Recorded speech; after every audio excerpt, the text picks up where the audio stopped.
Ada riwayat yang menyebutkan, kata ulama, antara cara bagi anak untuk mohon ampun dengan ibu dan ayahnya adalah menziarahi mereka setiap Jumaat kalau ada kemampuan.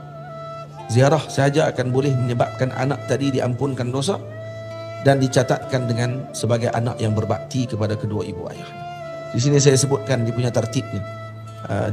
Bagi salam ataupun dibaca dengan tahiyah, seperti mana yang dibaca tahiyah ketika waktu salat.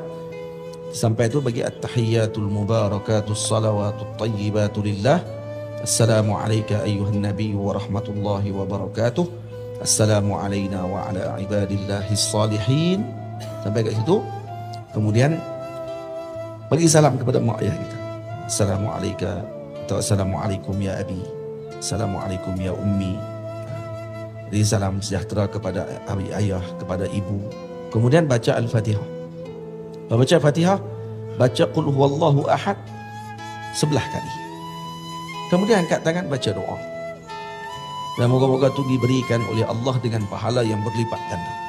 Dan itu salah satu bentuk daripada birrul walidain, melakukan kebaikan kepada ibu dan ayah, menziarahi mereka. Ayah kita wafat, ibu kita wafat, tapi ruhnya tidak wafat. Sakit ruh ayah kita tu kalau kita tak pergi lawat langsung setiap minggu. Sakit, tak pernah lawat, anak tak pernah pergi. Yang ayah duk tunggu.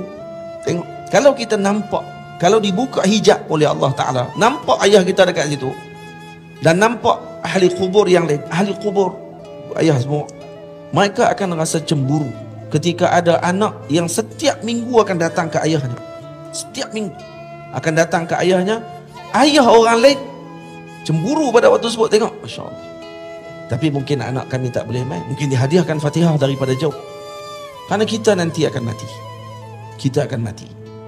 Kita akan tak ada. Kita akan berasa nanti waktu ketika anak kita lupa kita.